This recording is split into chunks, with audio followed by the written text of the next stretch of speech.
Welcome, everybody, to the Outcast podcast where I dress weird and you listen to things I say. In the very first podcast that we're doing, isn't that crazy? We're talking about clothing as art and how you should treat it as such. Now, I'm a fashion designer. I'm currently going to college at Iowa State University for apparel merchandising and design. And I have been designing clothes for quite a long time, about 5 years now, and I've really learned to appreciate the craft of making clothing. And a lot of people question why clothing is so expensive, why do we have to pay all these high prices, what is really all about super fancy clothing, why is this sweatshirt $10 trillion, we don't know. I'm here to explain that to you today, and how you should appreciate your clothing and how to live a more sustainable life with a more sustainable wardrobe. There's a big appreciation problem with clothing in the world. We are a society that kind of is thriving off of fast fashion. We like what's quick and easy and cheap, and we can wear it, and we can be like that TikTok girl over there who also wore that shirt and then throw it away in like 2 wears. Or maybe not even then. Maybe we just buy it and then we don't even wear it because by the time we want to wear it, it's already out of season. Like, why would I want to wear this now? Because now it's not trendy. It's not cool. Whatever. So, why do people, especially our generation, is starting to appreciate higher branded things more? And I guess that's also because we have these influencers who are super, like, they make their money, they know what they're doing, and they buy all of, like, the expensive stuff, and we want the expensive stuff too. But I feel like we need to reappreciate as a society again what it means to appreciate our clothing on a substantial level. Now, since fast fashion has taken over the world, it has really decreased our appreciation for real clothing that is made by hand or is tailored or is made in any other way that's kind of like more of a long form way rather than a way that is faster and cheaper and easier for us. Clothing back in the 19th century, 1800s, was all made by hand. Obviously, there weren't big factories making things at the time, and all the clothing people had were very minuscule pieces, but every single piece they had, they appreciated, took care of, and really loved for the most part, you know. And every time there was a new silhouette, because contrary to popular belief, the Victorian era was not just this big old century where they never changed how they looked, because there were big nuances in the Victorian era / 19th century that people did in order to keep up with the times. There were trends back then as well. A lot of people don't know that, but there were a lot of trends back then as well. I've recently gotten more into like looking into fashion history. I do really love all the Victorian gowns and very elaborate pieces. I am a hand beater, beating like this, not, an embroiderer. So I do really appreciate all those kinds of things. But back then they had like not that many pieces. And they had slips underneath their clothing, so all they had to wash was the slips, and everything that went on top of it they really never had to wash because they never really got to wash as many things as we do back then. Like, we wear it once, we throw it in the laundry. No, they didn't do that. They went weeks, months without washing their clothes, and they only washed the slip maybe once a week or something disturbing like that. Medieval times, right? That wasn't medieval times. But in medieval times, it was a lot worse, so good thing we're not in the medieval times anymore. But just going down to the main premise of what they used to do back in the day, they just had their tailors go in and reconfigure the clothing they already had to fit the silhouette of the time. Because prints differentiated and all that kind of stuff, but most of the time, they just changed the silhouette with under structures like petticoats and bust pads and floofs and frills and hip pads and all that kind of stuff, and corsets to reach that peak silhouette. Instead of putting it in the clothing, they put it in the undergarments, and then the clothing on top of that just made the silhouette to create the shape that they wanted at the time. And we've always kind of relied on these things, like people wear bras and then Spanx. It's kind of the same thing, but a little bit more toned down. And you know, with the internet today, trends are moving obviously a whole lot faster. And if you were living back in the day, you didn't have clothing that matched like everybody else on Earth. Because of the internet, we've all kind of trended as a world rather than as a town, a village, or a society, because back in the day, since we had no contact with those other outside towns, each town had its own style. And so if you were traveling, you could tell where that person was from just based off of the way that they dressed. We can kind of do that now, but it's on a little bit of more of a minuscule scale. Like, for example, on a way smaller scale.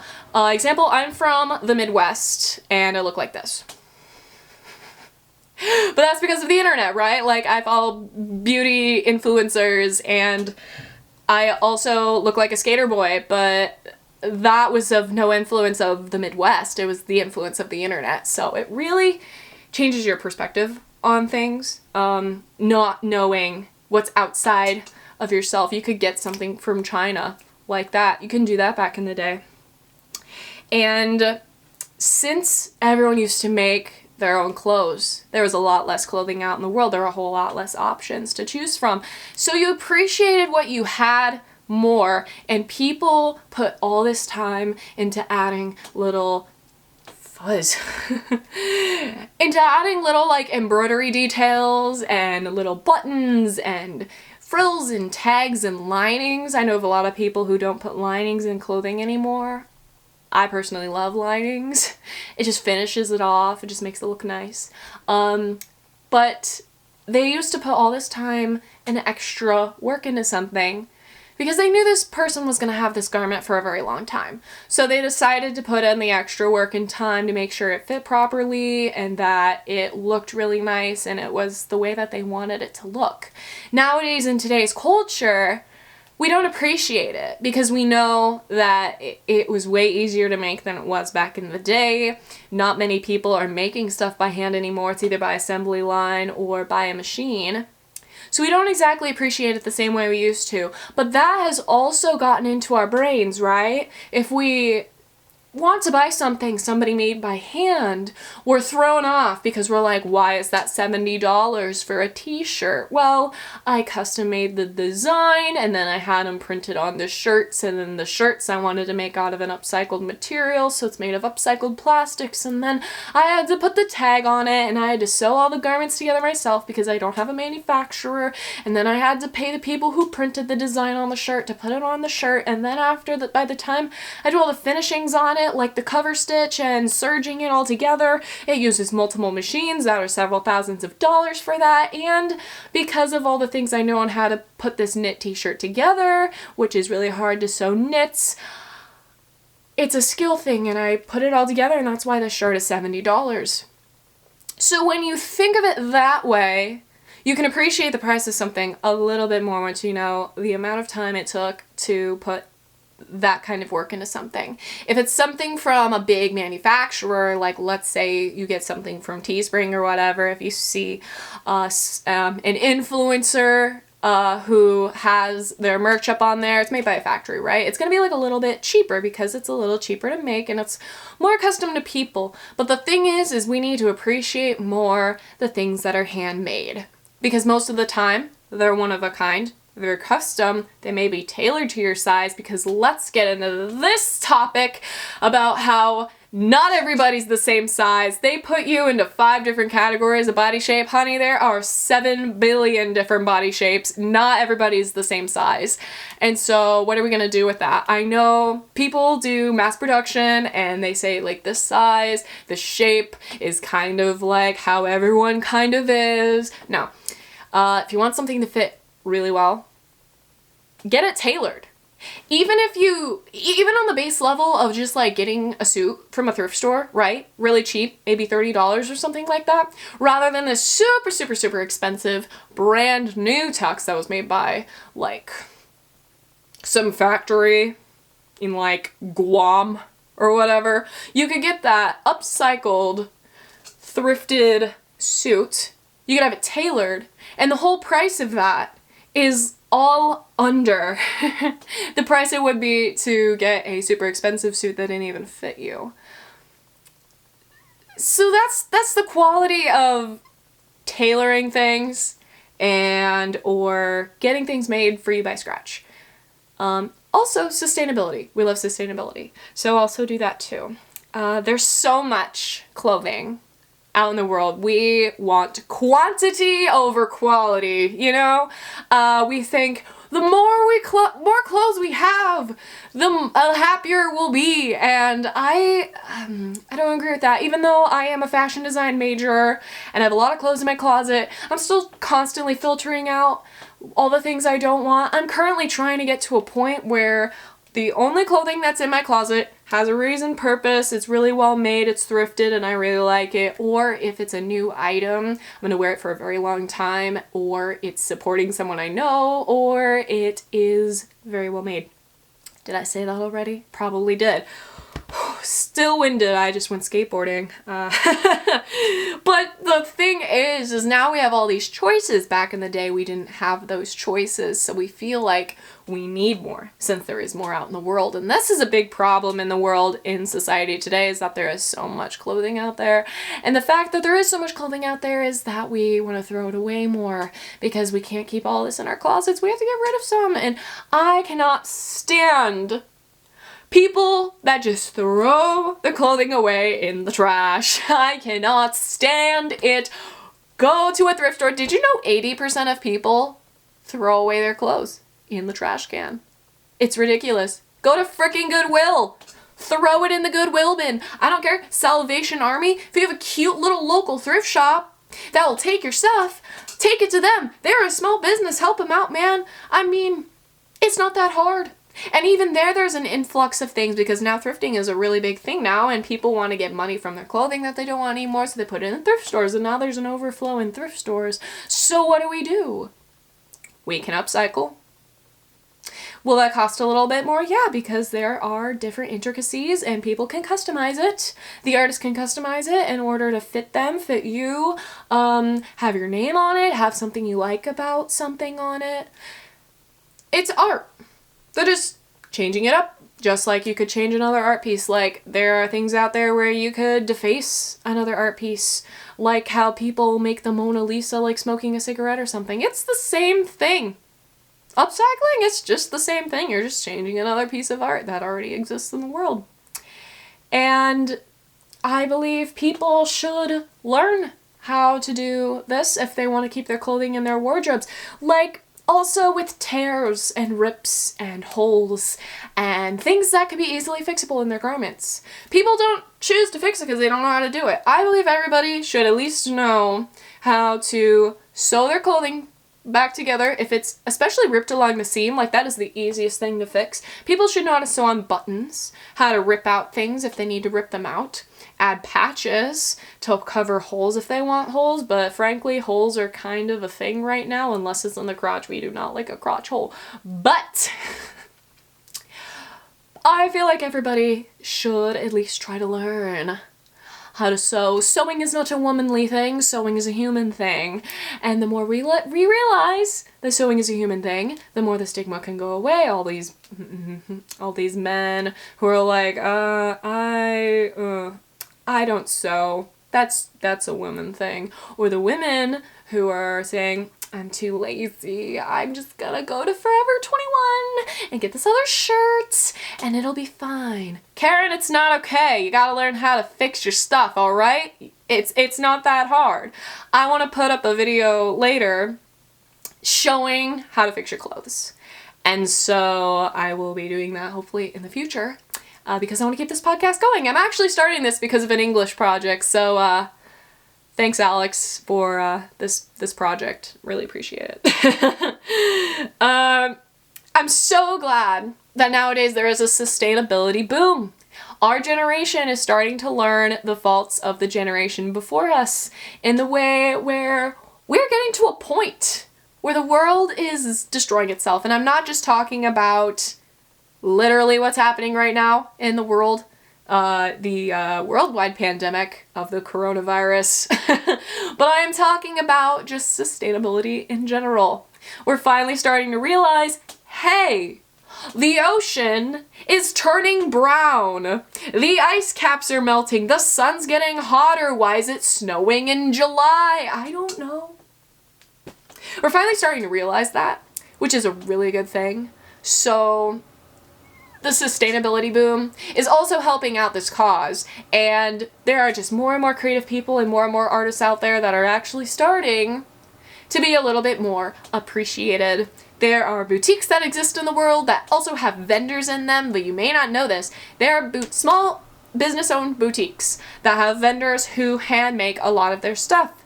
I have one of my favorite boutiques in the world. It's called We the Dreamers. They're out of Ames, Iowa. And they have some beautiful pieces that are made there by vendors. I actually have a necklace that has an anatomical, like a 3D anatomical heart on it I got from there, and it was actually like handmade by somebody. Like somebody did metal work and put it together, and it was crazy. And people will go into those stores and they're like, why does this tiny little boutique have like 10 things and then all the things are like $200? Because they're handmade one-of-a-kind items, sweetie. Not everything can be $5. If you want something for $5, I suggest going to your local Salvation Army and getting it there, or upcycling it to fit you or make it trendy. The easiest thing to make something trendy, let's be honest guys, is to cut it in half and turn it into a crop top. Like, let's be honest, you just crop everything. Let's just crop everything, because high-waisted jeans are in. I'm wearing high-waisted jeans right now. They're also thrifted. They're also from the 80s. They work great. That's an example of a well-made garment. These jeans are my best-fitting jeans that I own, and they are literally a brand that was popular in the 80s with its old original tag. There are no holes in it. It's a little bit faded, but that doesn't matter. They're so broken in. They're so well-made, and I wish clothing was made like that now. All we have now are viscose and polyester super crinkly shirts that have buttons falling off and all this craziness, and nothing stays together anymore. And that's why we need to appreciate all the things that are handmade as art. Because it is. And some of the time, people even collaborate together to create these pieces of art. Have you heard of collaborations? Yeah. Sometimes, like what I want to do in the future, is I have a friend, right? And she is an amazing illustrator. She does these amazing watercolor paintings. I want her to paint a watercolor painting for me, and I'm going to make it into a print, and then I'm going to create a garment out of it. So there's collaborations there. You have to pay the person who was creating the art piece, and paintings, like I have a painting about this big from her and it's about $40, and it makes a lot of sense because there's a lot of intricacies in there. You have to pay them for their time, the amount of time that they use, the materials that they use. People don't understand this. And on top of that, after you custom made the print, then you have the designer going in and taking all of their time to construct the garment itself and all of the materials used in that. And then you have to have them make profit off of it. You can't just break even, so you have to double or almost triple sometimes, depending on the quality, the amount the garment is worth. And people are saying, wow, why is that $150? And sometimes that could even be breaking even for some people. I've made garments where breaking even was about $6,000, and I felt like it was way too much, but a lot of people have told me that it's not enough. But it's really hard to sell things when you're a small designer because of that fact. We're just trying to make art, and no matter how well of quality it could possibly be, a lot of people say, wow, that's not really expensive, because we don't have the name yet. Once you get the name, then art seems to be worth a whole lot more, for some reason. People don't appreciate how it looks or feels or wears more so than what's on it. Because I watched Shane Dawson, right? And he had a conspiracy about Champion, where Champion used to be in Walmart for like $15, and now people are buying them at Urban Outfitters for like $150 to $200. It's the same thing. It's the name. Pardon the cut. We had a loud noise happen. We're back now. So let's think about it this way. Couture, right? It's all handmade. And the reason why couture is valued at thousands and thousands of dollars, even when it's not necessarily a ball gown, is the fact that couture is made to fit your body like a glove. It's insane. That's just why couture is couture. It's supposed to just be an extension of you, and it's supposed to be kind of like this accentuated thing about a person and their personality. And the difference in couture is that everybody who buys couture, it never comes out the same way once they buy it. You can change the color, you can change certain specific details on it, you can change the size, and that's the difference in couture. And I'm not saying everybody go out and buy couture, because honestly, I don't have couture either. Not all of us have the amount of money for that, let's just be honest. But in the way couture is done is a collaborative art form. You take this piece of art that somebody created, and artisans spend thousands and hundreds of hours on creating the fabric from scratch, weaving it themselves, putting in all the textiles, beading, embroidering, all these things, burning, pleating, everything. It's a whole big process when it comes to couture, and people don't understand it. There's a lot of hand sewing involved. It's all created by human hands. It is not a factory-made dress. Those beads are not falling off weird on that prom dress you had in your junior year of high school in '87. It's just not like that. They are all very secure. Everything feels amazing. It's lined, it's underpinned, it's I love couture. Sorry, that's just a little side rant, but I love couture. And the reason why couture is like reached at these super high levels and why it's so expensive is because of all the manpower put into making couture garments. It's crazy. And people don't seem to appreciate it. They're like, oh, that's a pretty dress. So, yeah, the customers of couture are always a little bit older. They're on the older side. Not a lot of people are younger. And we need to learn how to appreciate those things once again. Because it is an art form. Because making clothing is an art form. It's just sculpting. And you get to wear it. And it changes how you feel about your day, about yourself. Changes how other people see you. And also there's those people who wear vintage clothing and the preservation of that. Because vintage clothing is very unique in the way that it was well made. It was very well made. And it's starting to come back. But the thing is with vintage clothing as well is that it is also an art form in its own right. Because it's probably one of a kind too. It's probably one of the only kinds of garments like that out there to ever exist again. And we need to also appreciate that. We need to appreciate that if something's been around since like the 60s, the 70s. I had a dress that has existed since the 50s. Unfortunately, the fabric started disintegrating on me as I was wearing it, so I ripped it up and used it as a pattern so I can make more of the same dress. But the thing about vintage clothing is that it was made so well. And now we get to use it. And we get to wear it in our own way. And that's another sustainability thing that we can talk about here, is because we can reuse those things again. And one of a kind, something being one of a kind in its own right, is art.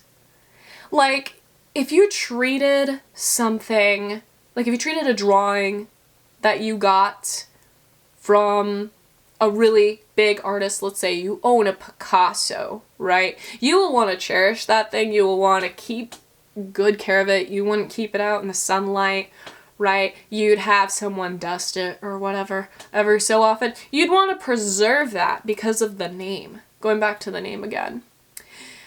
But if you have an artistic friend, they may have taken hours on a drawing for you. If they're smarter and a little bit older, usually is how it goes. But there are a lot of really good young artists out there. They would expect you to pay them, at least for their time and the time it took to get the skills in order to create that thing, right? So people don't seem to understand that. They're like, why is your drawing $100? I don't get it. Why is this pour painting $50? You just poured paint on it. I could do that too. Oh, why is blah, blah, blah. It was the person's time. It was the person's energy put into it, their love, their soul. It's not easy to be an artist because people expect you to give them their work for free because it's not a real job.